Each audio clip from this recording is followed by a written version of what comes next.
Mbote, bama batata bandeko bana ya lisanga ya Timanti, bana somi ya mboka ya Congo, balosako na bino banso, pe yenge na bino banso bama batata bandeko.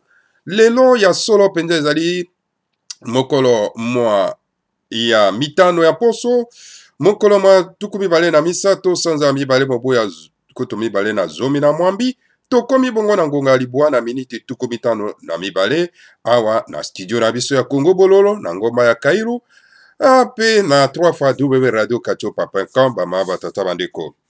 Lelo, en tout cas, bama batata bandeko, toye na 3 points tokoka ko traité na tongo ya lelo bama batata bandeko, parce que actualité oblige.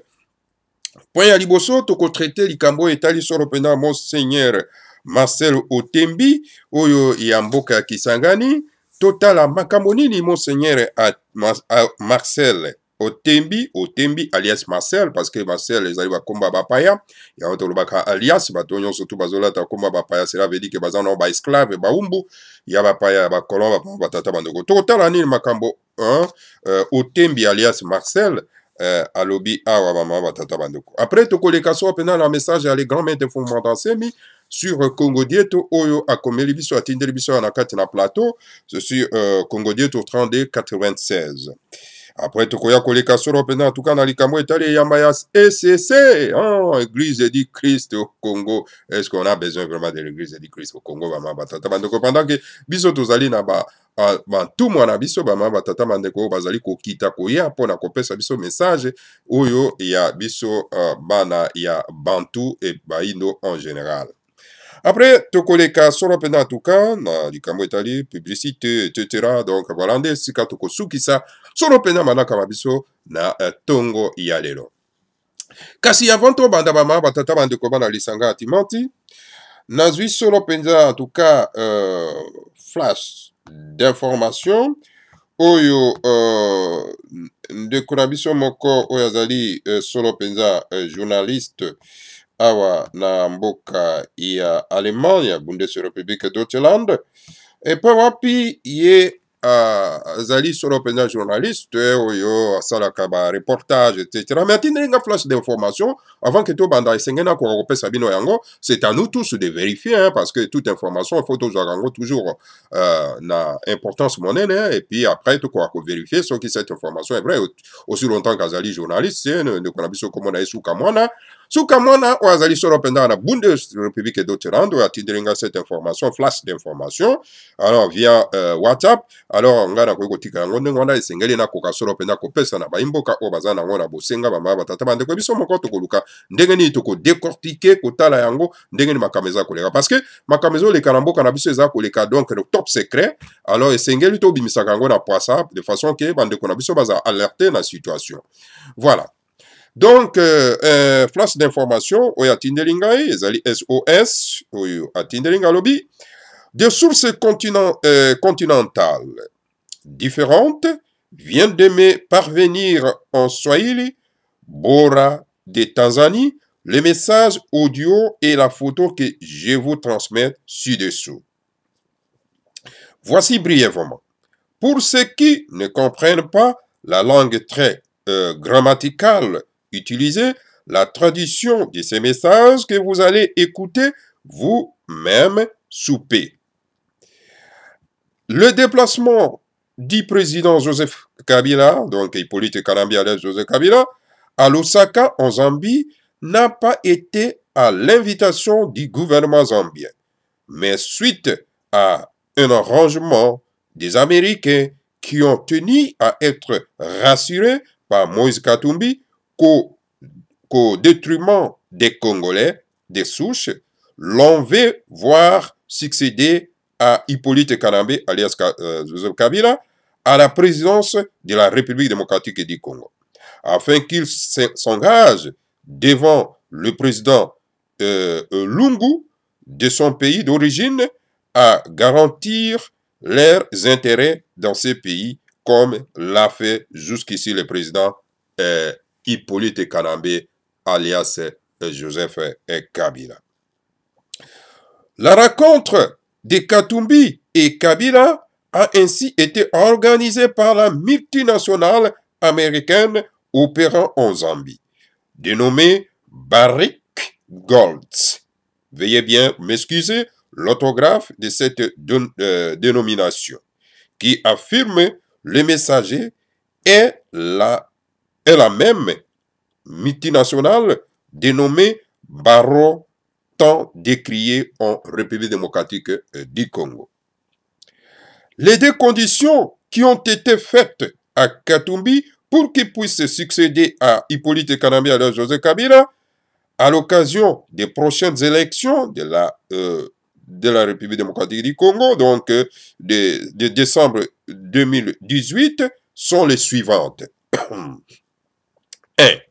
Voici les conditions. 1. Pour les Américains, Katumbi devrait laisser Barro continuer à exploiter les minerais du Kivu pour leur compte. 2.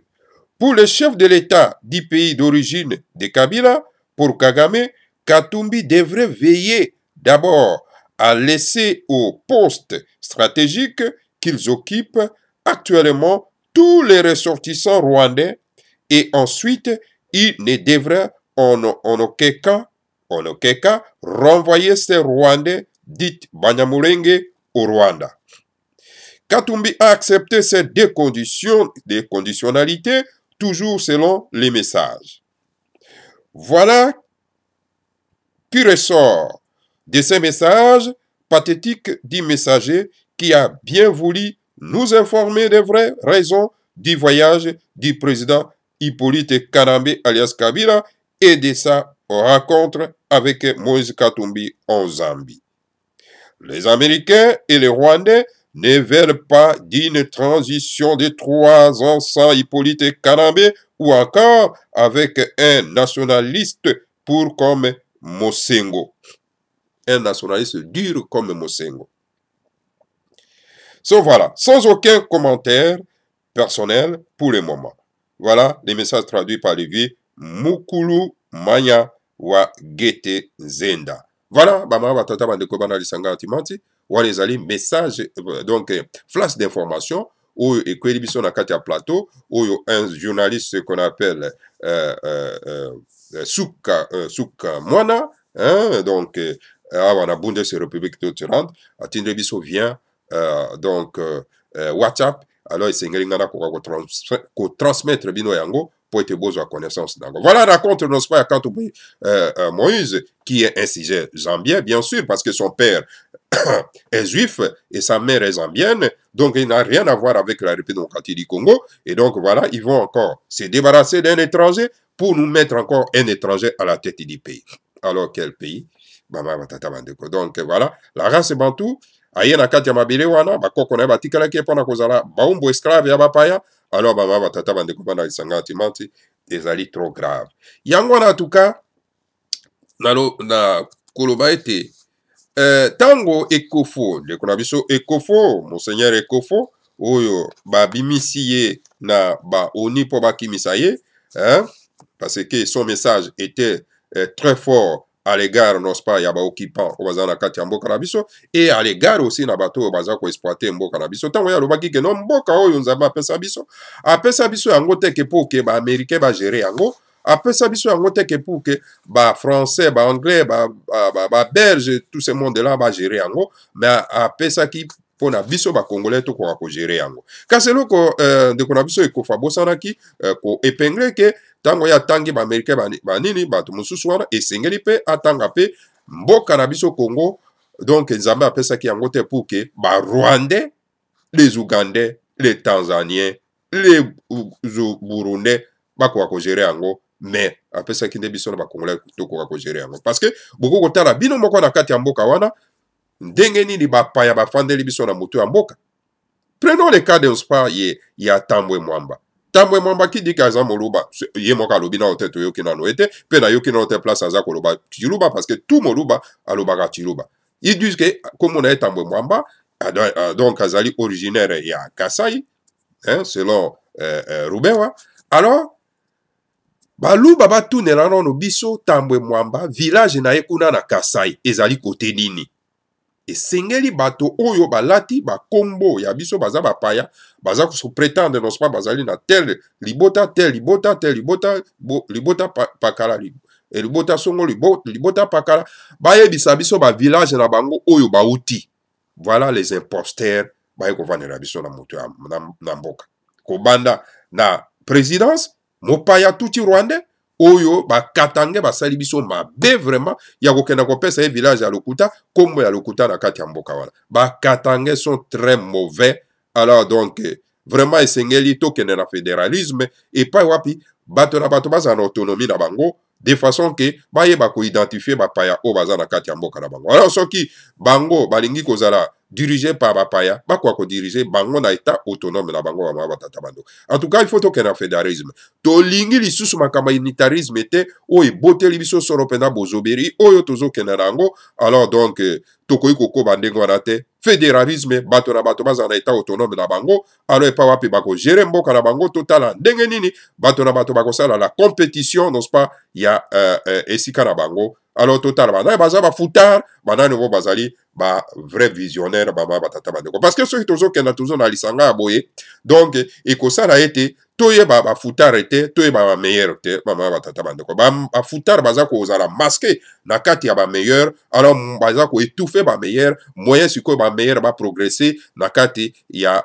kobongisa ete na bango ya mabele ezali te bama batata bandeko. Donc voilà na Congo ya sika tolingi fédéralisme ekoka kozwa place na yango fédéralisme moderne américain oyo ezosala ke Amérique ekoka solo mpena kozala likolo esengeli biso mpe tozala ndenge wana olike tozala na kati ya unitarisme oyo epa wapi bandeko na biso bafutare baza kobenga bapaya mpo ete baya kovanda na kati ya mboka na biso badétruire mabele ya mboka na biso bama batata bandeko. Tala bino moko bafutare wana bamédiocre wana baza na kati na mboka manda mpe esila me baza kose maintenir na mboka par la force bake koteke 650 hectares 650 000 hectares ya zamba na biso bama batata bando. Vous vous rendez compte de ça? Et pas banane et pas ba chinois. Vous vous rendez compte de ça?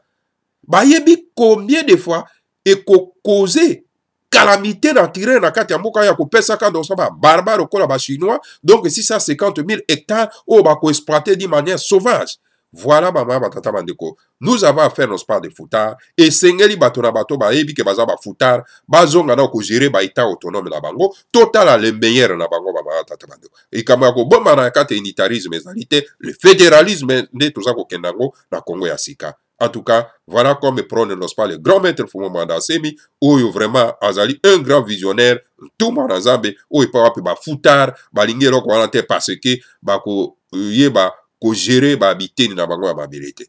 Voilà mama batata bandeko bana lisanga timanti wana ezalaki tout simplement moi bref d'information oyo na kwa ko pesa bino moi flash d'information oyo ndeko na biso en tout cas endubu suka mwana oyo atindeli biso na kati na plateau ya Congo bololo na montagne na ngoma ya Kailo.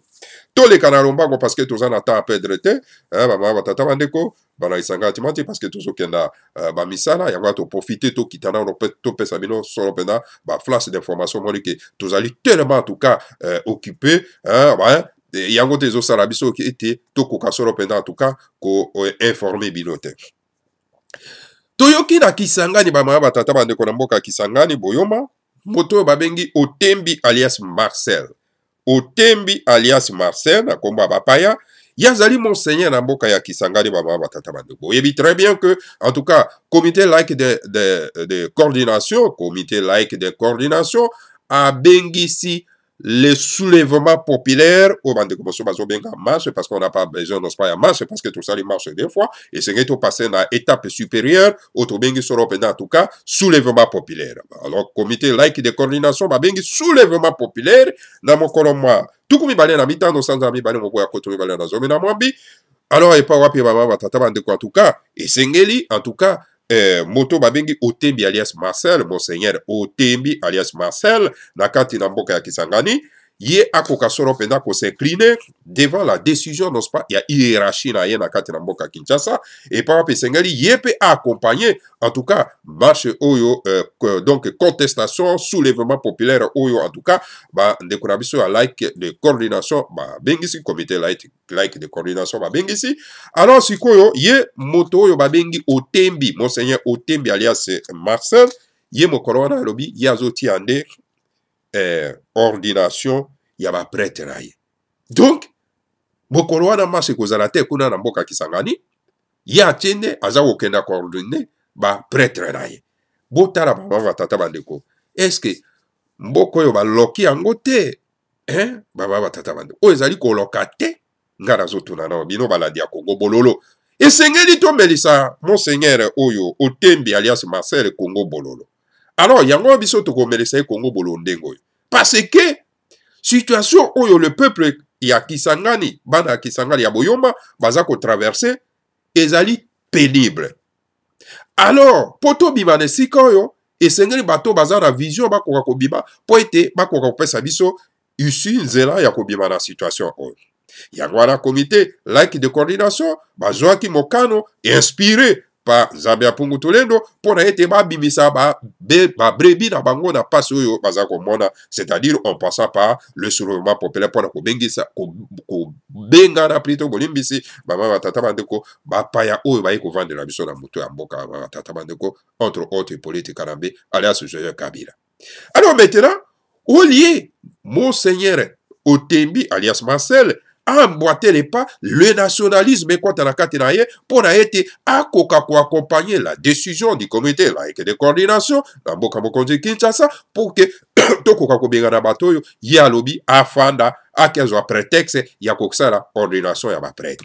Voilà monseigneur Otembi alias Marcel balesi kanyaka. Alors qu'est-ce qu'on peut faire là-dessus? Bama batata bandeko esengeli sikoyo bama batata bandeko to senga na soulèvement populaire ya bana Boyoma bo begana Otembi alias Marcel na mboka wana Boyoma. C'est-à-dire soki ya Tembi akenda kosala ordination ya ba prêtre, alors bozana choix mosusu te bozwa ba koltai molotov bokenda ko tumba lingomba wana bama batata bandeko parce que tozana ngona bosenga te parce que c'est un traite un collabo corrompu ba pesi mbongo na politique Karambe po ete akokola sa bandeko na biso pongi kuna na mboka ya Boyoma. Alors bana Boyoma bozwa destin na bino en main parce que kuneza mabe na bino boza konyo kwama. Alors il faut boluka bozwa destin na bino en main. Destin na bino bokoki kopesa yango na maboko ya Otembi te alias Marcel po ete akoka kozwa destin na bino souffrance na bino na kati ya mboka. Alors soki ya boy ko accompagner la décision ya soulèvement populaire donc organisé par les comités laïques de coordination, alors bino bozana choix mosusu te ete kokenda kotumba eyamba wana na yakuti eza eyamba ezali.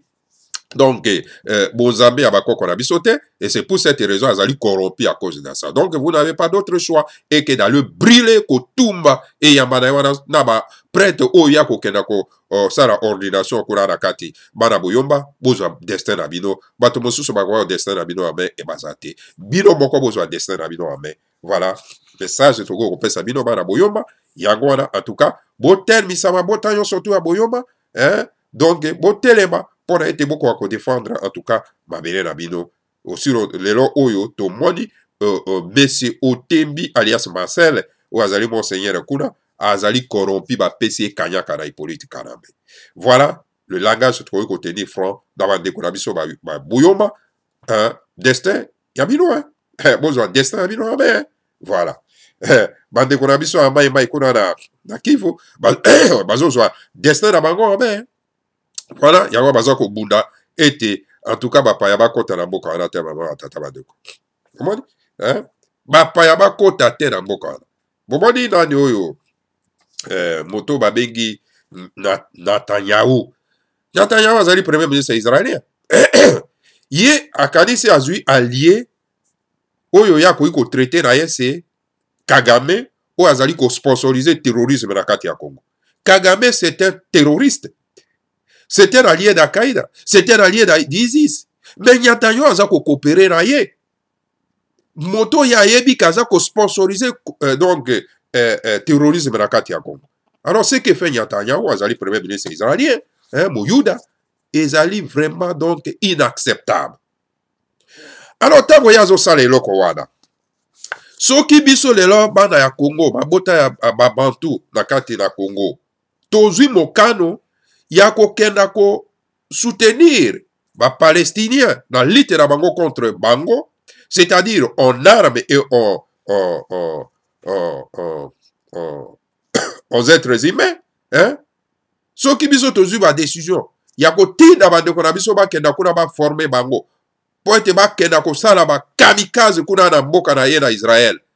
Sikoyo, ye Netanyahu akolobani na tango wana. Voilà, akoloba que non, les Congolais sont en train de soutenir du terrorisme na kati na mboka na bango. Mais comment ça fait-il que yo lobo za ko lutter contre le terrorisme na mboka na yo, oza ko kenda ko soutenir encore un terroriste kola Kagame ou aza ko sponsoriser donc terrorisme na kati ya République démocratique du Congo. Je m'adresse à vous, monsieur le Premier ministre Netanyahu. Votre décision de collaborer avec Kagame, c'est une erreur grave. Vous savez très bien que Kagame, c'est un terroriste. Il est en train de sponsoriser le terrorisme en République démocratique du Congo. Vous le savez bel et bien. Mais vous avez choisi Kagame comme votre allié pour déstabiliser la République démocratique du Congo. Mais si aujourd'hui, M. Netanyahu, le Premier ministre israélien, les Congolais prenaient une décision de soutenir les Palestiniens dans la lutte, n'est-ce pas, hein, qu'ils mènent contre vous, contre votre pays. Les Congolais envoient, n'est-ce pas,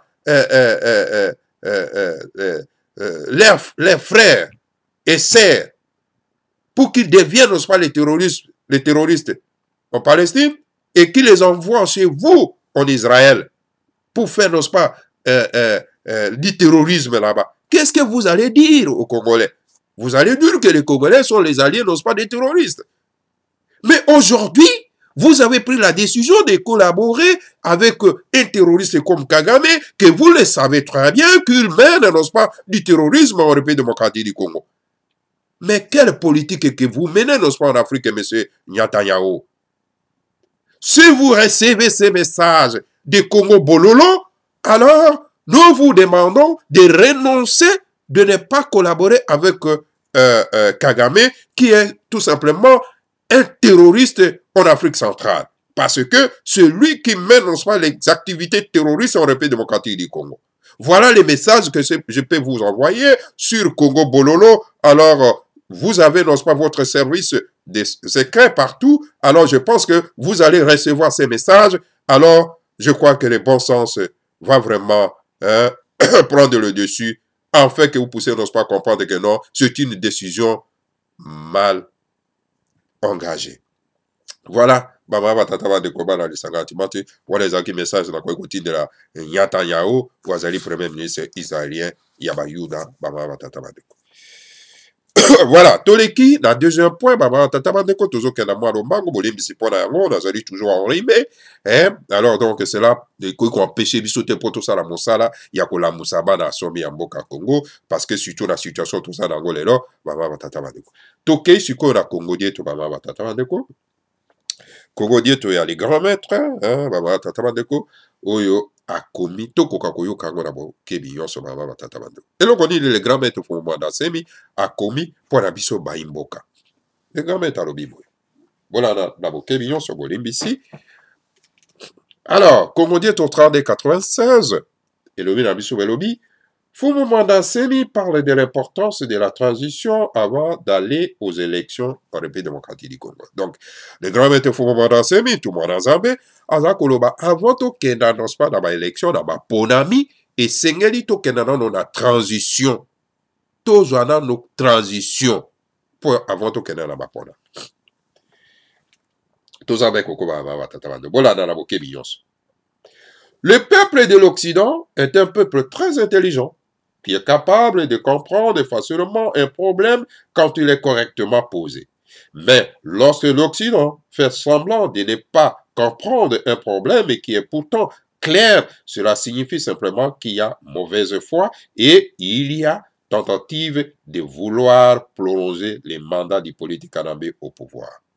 Vous voyez bien très bien que Bamindele Bazali Batumoko Bazamayel se dévoiler facilité. Mindele Bazabatumoko Bazamayel. Donc, Baza Mayel. Donc, Baza capable de comprendre des situations autour d'ango facilement à Tatabandeko.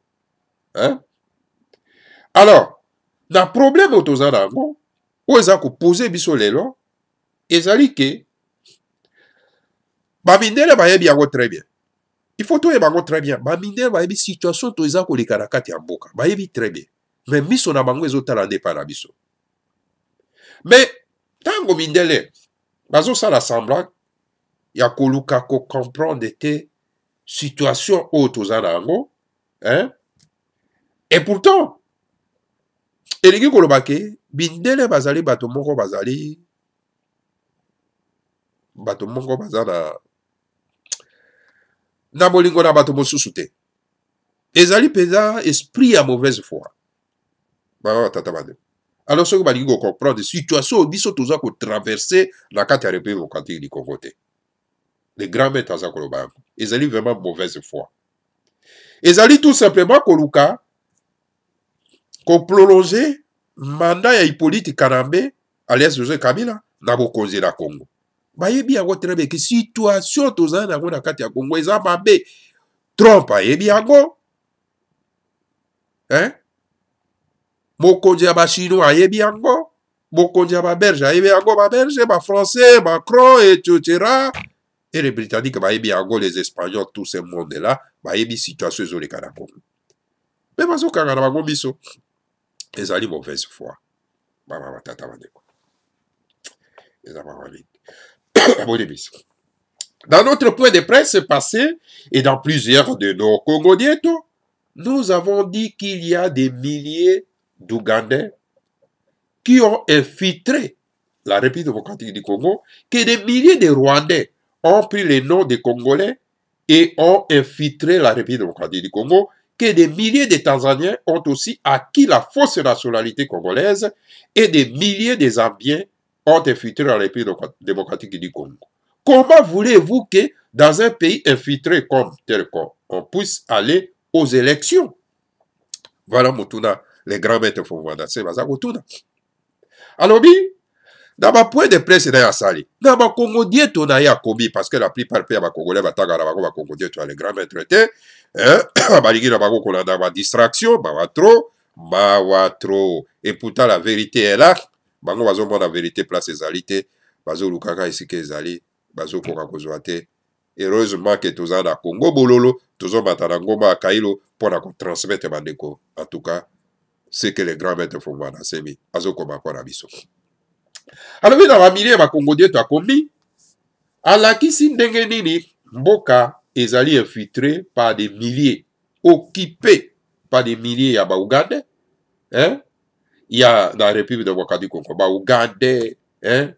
Donc, bah Rwandais, bah milliers de Rwandais, bah milliers, bah Tanzaniens, et tous ces mondes-là, bah Congo, bah Congolais, bah là, tiens. D'après ça, il y a un exemple, par exemple, Moto Babengi Tambwe Mwamba. C'est un Rwandais. Mais il n'a plus le nom de Congolais. Abi comme on est Tambwe Mwamba. Il y a aussi toujours 50 000 baluba. Bon luka bozo moto lobi yo lobaka boto na bo interview akaet ndeko Tambwe alias Eliezer mais kela ko interview biso boto wala yo lobi ozali mwana kolo pa mwana ya fumo mwana se bozo ndima oza ko défendre papa na yote fumo mwana se parce que babeli ya Congo ezali ya babeli ya Kinshasa ezali ya Congo alors donc mokolo babeli ezali fumo mwana se ceux qui ont mwana mokolo lopango alors mokolo lopango azali fumba sebi donc azali papa d'ailleurs et c'est que sur le terme on défendre hein mais malheureusement donc to éviter ceux qui ont mwana anani pour yorubi oza mwana kolo lopango Hippolyte Kanambe azali mopaya azali donc mwana ya ba Congo te alors donc voilà yo kena ko interviewer biso moto to bengi Tambwe Mwamba ala kisabiso village na ye na Kasai na Sud Kasai, ala kisabiso. Ya zwa kombo ya ba Congolais ya baluba. Ala kisabiso. Toyo karata mokolo mo esika loba chiluba te parce que tout moluba lobaka, tout Kasai loba chiluba. Mais ye toyo kagaite. Lingala même lobaka te. Mais voilà et qui est étranger na ye peut-être zo l'accent poisson. Donc voilà les grands maîtres font voir Sebi. Je donne un exemple de Tambwe Mwamba, il y en a tant d'autres. Balube wa bazali wana, Bapaya, hein, des Rwandais, hein? Mandanga, Tuchiburude, Babisengimana, Rwandais, zo balugegegeza ya nini ya douane bokilo ya Hippolyte Kanambe ya mwasi na ya liboso ya tuti rwandaise. Donc voilà batonde ebele wana tata bande, c'est grave. Alors donc voilà, epai wapi le grand maître fondation bazolobaki na mboka nini boko okenda na maponami esikoyo bapaya batondi bazwi bakombo ya bakongolais basi lokola ba Francine Moyumba tuti rwandaise ake obwaka ngunda kuna na Burundi akomi burundaise. Alors lelo aza ko se retrouver na Congo ba tata bando. Mais quel pays yango na nani oyo Robert alobaki que non batuni motuna mais ndenge yo komaki congolais. Ah oui non mais au Congo on devient pas congolais par demande. Donc voilà, on devient congolais par infiltration, c'est tout, au communauté congolais. C'est grave, quel pays? Quel pays? Ah non, en tout cas, il faut tout ça Makambo. Bakego Adon. Il n'a rien à voir avec le Congo. Mais avant dit toujours Wana. Pays parle au nom de qui? De quel libota? Il y a encore un fédéralisme, mais qui toko. Batora bakoto bazonga nano na bitenya babeye na bango. Siko bakoye bako identifier bapaya. Ngana dimite que tant que ça fédéralisme et que tambwe mwamba ko kenda kuna na Kasai na site Kasai akoma mokonzi kuna bako bega na era ba Kasai azo profiter parce que na désordre wana ya unitarisme yango azo profiter aza ministre de la justice a kondana kabiso ba kolomboka. C'est grave hein. Mo paya ye na mboka na bino nazo kondane bino aza ministre de la justice ajisha kabino.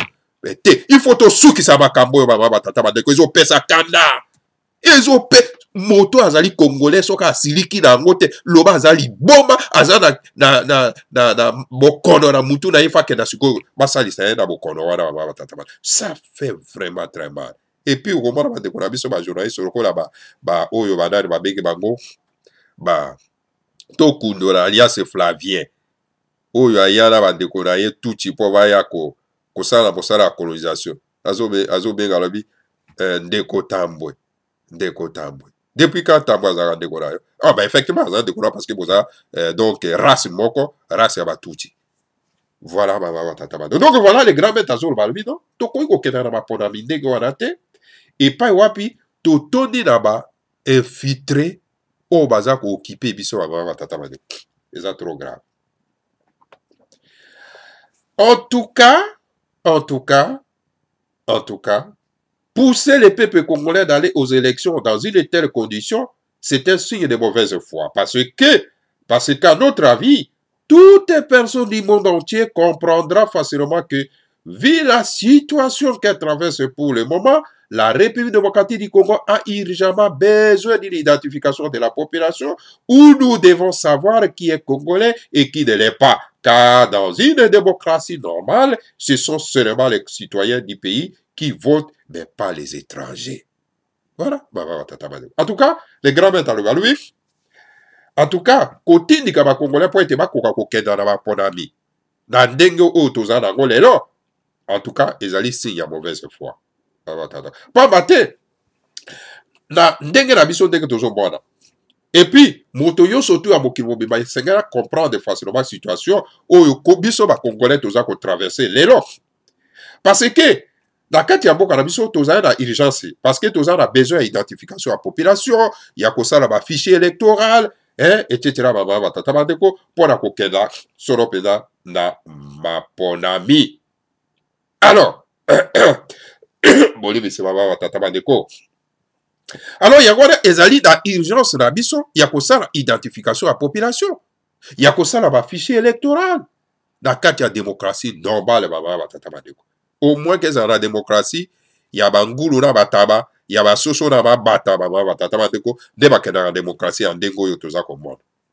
Parce que dans le cas de la démocratie normale, le gouvernement faut voir dans ces bazakoloba, azako pesa cour magistral, alors que dans le cas de la démocratie normale, et bato ba vota kezali ba kolomboka be ba paya ba vota kate bongo tozali na papaya lokola Hippolyte Kanambe tozana ba paya kwa Tambwe Mwamba tozana ba paya kwa Rubewa tozana ba paya kwa Bisengimana ba Lugezeza ba Bugera ba plus de 500 généraux rwandais zambiens tanzaniens etc. ba tondi na kati ya mboka bongo tokokenda na ba pona ndenge wana ndenge nini na ba paya oke na démocratie normale bakendaka na maponami na bapaya te. Eske na bamboka na bino na États-Unis d'Amérique, na France, na Angleterre, na Belgique, eske bapaya baponaka? Bapaya baponaka te. Bakolo mboka nde bakendaka na maponami. Me pona nini bokoki kotinda biso tokenda na baélection na maponami bakle nange naloba oyo totoni na bapaya toidentifie nano bango te. Ezali malamu te, baba batata bandeko. Surtout na bandeko na biso baza kolobaka makambo ya maponami. En tout cas, cela veut dire que ils ont un problème au niveau à cerveau. Parce que ce n'est pas le moment que tu as un maponami. Et c'est que na identification de la population. Et puis, comme ça, là, fichier électoral. Koyeba, nani waza congolais, nani waza congolais te. Tout ça, rapidement, batata bandeko. Après l'identification de la population, il faut un recensement de la population pour nous permettre de savoir si l'air congolais, si pire congolais, sont combien. Et enfin, nous allons établir un fichier électoral crédible. Après cela, nous allons partir aux élections où ceux qui veulent être élus par le peuple à tous les niveaux vont poser leur candidature pour se faire élire. Alors, voilà, maman, tataba, yango wana. Tango to si identification à population.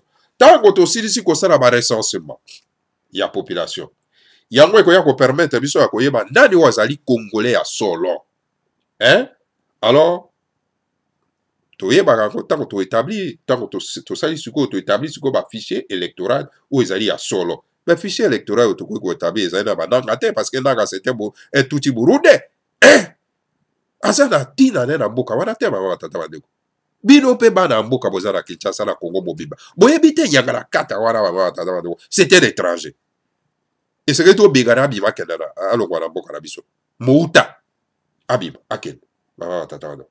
Donc, et c'est que tout ça na fichier électoral wana, tout ça yango, to bongisa yango. Alors, na tango wana toyebi solo pena wazali congolais a solo. Nde na sima toke suko na baponami pona ete tokoka kopona baimboka na ba echelon nyonso nde sikoyo bakoya kokonza mboka po tokoyeba ke wi sikoyo baimboka nde sikoyo basimbi sikoyo makambo na mboka nde sikoyo bakotambusa mboka sikoyo na nsima kopona bango na bakolo Congo. Alors toza kokoba. Mais puisque la République démocratique du Congo est aussi vaste que toute l'Europe, ces trois opérations citées ci-dessus, hein, ci-dessus, vont exiger un minimum de transition de 3 années avant d'aller aux élections. Parce que Congo est allé monnaie pour les Europe mobimba ini. Congo bota l'Europe mobimba, bota bino moko ba pays en Europe. Congo est allé suko donc monnaie pour les kawana. Alors suko to ko sala nini ba to ko sala suko ba recensement, ba identification à la population wana te. Donc, il y a 6 mois, etc. Et aussi, maté.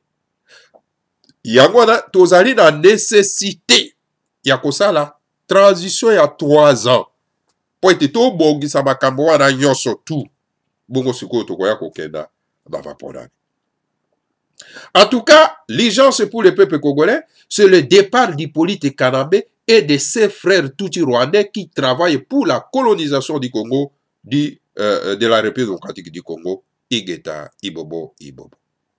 Alors, pour la biso, bana sobi ya mboka Congo. En moins cause à Congolais, urgence la biso siko ezali nini. Mais bino bosaka ta sondage de. Bosala sondage la Congo mobimba. Bosala sondage la epa biso toza na mboka bapaya. Urgence la biso na kati ya mboka wana ezali. Le départ d'abord, il y a usurpateur, faussaire, na komba Hippolyte Kanambe alias Joseph Kabila, na bandeko na yenyo surtout o ba eko usurper nationalité ya Congo. Baba tata bado. O wana ezali urgence na biso. Urgence na biso baba tata. Pena ba Rwandais yo surtout oyo ba yeko accompagner l'occupation ya mboka wana. D'abord, journalistes, to Kundola, Alias Flavien, tous ces journalistes, il y a occupation, et Sengeli, to Beganaro, Bango, Bakene, Boka, Bango, Bongo, Tokoya, Kopsala, Maponami. Parce que, Bato, Arayo, Sobaye, de Kosunga, colonisation ya batuti rwandais na kati ya mboka na biso bamama batata bandeko esengeli to se débarrasser nano na bango nde sikoyo tokoya kosala baponami mais kopousse biso na baponami à l'heure actuelle ah non ezali vraiment komona biso lokola ba vrai bololé alors toza lisusu ba bololé te Congo telema ba congolais telema mabota nyonso ya Congo telema alors bangala telema ba Congo telema bato na biso na baluba batetela banande balunda balokele babembe bafululu bamongo botelema tozwa destin ya maboko ya mboka na biso moko po ete tokoka kobongisa yango bapaya bakobongisa yango te Nzambe apesaki nde biso mboka wana apesaki bapaya te alors bato mosusu bakozwa destin ya mboka na biso na place na biso te baba batata bandeko voilà oyo wana ezalaki kokodi eto ya le grand maître Fumba na Sembi atindi mpo na biso alors bao baza na bato ya koyoka bakoka koyoka donc voilà ekongodi eto ekomami na date nini baba batata bandeko bana lisanga atimati donc les grands maîtres Fumba na Sembi les chefs de la race bantou de l'Afrique centrale les chefs suprêmes des Bononia Congo les rois et prêtres des Bantous le député national de la République démocratique du Congo Kinshasa le 20 février 2018 batondo toleki solo peda en tout cas na dernier point boyebi yango baba batata bandeko yamba ya ECC église de Christ au Congo c'est comme si biso tozalaka na ba tumwa te tozalaka na ba prophète te na kati ya mboka wana oyo walo ba église ya Kimbangu au Congo église de Christ au Congo et pourtant Yesu alobaki ete na ye mpo na mokili mobimba te na ye kaka mpo na bapate oyo ebungi na mboka na Israël et qui n'est pas bon de prendre de la nourriture précieuse des enfants et donner ça aux chiens ntango mwana moto moyindo mwasi ya moto moyindo akende kosenga ye solo mpenza lisungi abengi ye mbwa bongo sikoyo Yesu masiyo azalaki d'abord raciste na bomoi sikoyo nde azonga na mokili ya molimo akombi racisme esili bongo sikoyo ya kotia yamba ya racisme na kati na mabele ya bana ya babantu ça ne va pas ça ne va pas baba batata bandeko bana lisanga atima ça ne va pas alors donc voilà et yamba oyo ezalaki kotambwisama vraiment brièvement par monseigneur Ekofo oyo atenaki un discours patriotique et nationaliste na kati ya mboka oyo bapaya oyo baza na kati ya mboka balukelaki eliwa oyo amikimisi solo pena na kati ya mboka ya États-Unis alors donc voilà et yamba wana remplacer encore dans moto mosusu azali wana baba tata bandeko je vais pas citer son nom et vous les connaissez très bien voilà qui déclaration dernièrement et yamba wana SCC lobby que les comités laïcs de coordination bango ba intéressé dans bango te na makambo etali marche makambo etali le soulèvement populaire mais baba tata bandeko mais est-ce que ECC, Église du Christ au Congo, ils ont autant de na race bantou. Est-ce que yébite situation où le peuple les a souffrir? Bandimi na bango na yambawana. Bango bakonzi ya ECC ba yébite bandimi na bango bazo mwana pasi. Comment ça fait-il que ECC a koki kotuna été Église catholique intéressée non pas l'église catholique le comité laïque de coordination va intéresser dans nos bango te yangwana bango bazui dans nos mesures ya kokenda ko participer dans soulèvement populaire te mais botana bino bango mama tata bateko est-ce que ça ko lokate est-ce que dans situation toza ko traverser est-ce que sengi vraiment que non il faut pas intéresser yo pour ya ko rejoindre mouvement ya soulèvement populaire si okoya na yo automatiquement bundu dia Congo et bundu dia Mayala bundu dia Congo ezali ngomba ya bakoko na biso ngomba oyo ekotambwisama na ero ya verso baba tata bandeko na bundu dia Mayala oyo ezali parti politique divin yango ntango eza ko rejoindre le comité laïque de coordination est-ce que babengisaki bango bakomelaki bango lettre bakomeli bango lettre te est-ce que bakomelaki Fumba na Sembi bakomeli Fumba na Sembi te mais il vit la situation que le peuple a traversé et que moi lui un espoir bon que bimi boye pour être bat koka ko tellement pour ba benga na bopaya bango bakosala nini automatiquement bakorejoindre en tout cas mouvement ya soulèvement populaire. Parce que d'ailleurs bundu ya Congo et bundu ya Mayala bato babandaki mouvement ya soulèvement populaire oyo ebengisamaki na mois de le 7 août. Malheureusement nos frères qui comprennent toujours les choses en retard, comme dit le grand maître Fumana Semi, barejoindaki mouvement ya soulèvement populaire wana te. Mais maintenant qu'ils ont compris, alors à travers, n'est-ce pas, le comité laïque de coordination, babengisi ce soulèvement populaire, bango bakoki jamais kosala makele pas ya kozela lettre ya comité laïque de coordination te po bako rejoindre bango te, c'est automatiquement parce que situation eza mabe na kati ya mboka. Alors siko ECC bakonzi ya ECC bato na kanyaka miyibi boza miyibi bino bato na ECC soki bo rejoindre le 25 février 2018 était na soulèvement populaire boye ba survie ya lingoma na bino na kati ya mboka wana ekozala te toyebisi bino po bokenda kolia kanyaka na mopaya oyo aza motu ya mboka ipolitika na be alezo kabila na bapaya oyo batondi biso na kati ya mboka. Est-ce que bozomona souffrance ya bana mboka te? Bino boza baloka bino bien boni, vous êtes maudit. Tolingi to mona clair dans ma déclaration na bino bolobake oui, compte tenu de la souffrance de notre peuple, nous rejoignons donc comité laïque de coordination pour le soulèvement populaire.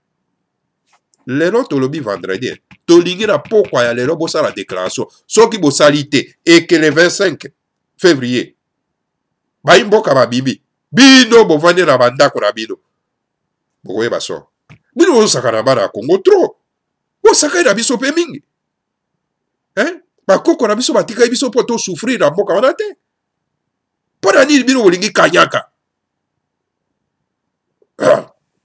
Baba batata badeko tolandela likambo ya ECC oyo malamu. Liboso ezalaki Maruni oyo azalaki wana bandeko ifo boluka moto wana soki aza wapi ifo koluka ye parce qu'il faut rendre compte na beki oyo apesaki na bapaya wana baba batata badeko Marini c'est un fond, c'est pas d'un crochard, c'est pas moi, il faut que l'oukaye. Après si beki na bapaya pour ba souffrir, ba faire souffrir biso. Non, bon ba te non ba de ko finga ka te. Jésus-Christ de Nazareth ou bombera lokola bombo. D'ailleurs kutu Jésus azolo ba ke botika kotanga kombo na ngai, ya wana zo boya ko réincarner ba tindinga na réincarner. Pour être là, il y a qu'on réparer ma faute autour de Jésus-Christ de Nazareth. Il a insulté les pharisiens de race de vipères. Oui, race, il faut qu'il y ait un race de vipères. Parce que bateau bazou qui rabino mabe et c'est que botin de la bango énergie négative. Pour y boba bango longo la bango na nzela pour bazali bazou la qui rabino mabe ba tata bade. Lingoma yoso tout oyo et ko rejoindre comité laïque de coordination te loba baza baloki. Il faut s'occuper na bango na sima ya libération ba tata bade. Parce que okoki kondimate ke passe yo bande ko baza ko mona bino siko bovanda bokanga maboko bolubi ke non te ezali église di Christ ezali nini ECC bolubi ezali comité laïque de coordination bato bazo sa les ko intéressé bino te. Mais ce que fait le comité laïque de coordination, ce que fait Bundu à Congo et le Bundu à Mayala, ils allaient pour le bien-être, il y a la race bantou. Si comme ils ont aucun mabo qu'on est, vous mettez où les aïe kamane mondassé, où les aïe kamoya Bundu à Mayala. Mais non! Sont sérieux. Pour les beaux-arts associés à des côtés. Pour les ningi beaux-arts bandoki ya race bantou. Hein? Alors voilà, le 25 février, soulèvement populaire. Tout ce qu'on a sous Kamama, pour la souki ça, ils ont dit sur l'opéda, publicité. Et là, bande ko ibere baza ko souffrir na bokono ya hémorroïde. Dans ko bien lambela voilà. Parce que moi qui vous parle dans la même situation et voilà dans la situation voilà. À cause de ce produit que je vous propose, bandeko. Mon nom qui toko. Il y a hémorroïde. kokenda lisusu na pa monganga te ono monganga bakata mosopo te non kokenda lisusu te d'ailleurs kutu baminganga na Congo bazokenda kozwa kisi oyo baza komisalisa na yango babiki kaisa monganga ake na hôpital te bapesa bakisi ya hôpital me akei na esika oyo nga naza koyebisa bino mpo azwa bakisi wana esunga ye mpe azwi esungi ye baminganga parce que maladi ya soni ezalaka te hémorroïde eza maladi ya soni te mais eza pénible il faut ozwa lobiko baba batata bandeko donc voilà kisi ezali oyo aza na bosenga na yango acontacte ngai numéro ya whatsapp ezali wana na site ya Congo Bololo alors obengi ngai nakoyebisa yo ndenge nini okoki kozwa kisi wana mpo esunga yo esalisa yo tata bandeko bokono wana ekoka kosila mpo eza bokono moko pénible eza mpasi alors esengeli esila libera kisi ya monganga esilisaka yango te voilà bama batata bandeko bana lisanga ya Timoti wana ezalaki suka ya banaka ba biso bapokwa balelo na ntongo lelo bolimbisi lokwa tomesana toujours na pokwa en tout cas batondo mingi na bino baso balandi ya Congo Bololo na mboka Angleterre na mboka Suède na mboka ya République démocratique du Congo na mboka Belgique na France na Allemagne na Hollande na États-Unis partout na mokili mobimba en tout cas awa nde sika oyo tokokangola baba tata bandeko parce que la vérité elle reste la vérité Congo Bololo ezaka bololo kasi kisi monene au moins te tomelisi Molière alias Alembalem alias Molière ameli yango mpenza bien sikoyo mbanga na ekangami nano baba tata bandeko matondo mingi na bino banso que le Seigneur a Congo vous bénisse bénissez fubo mwana nsemi tu mwana nzambe et bénissez la République fédérale du Congo matondo mingi na bino banso tokutani na mbala ya nsima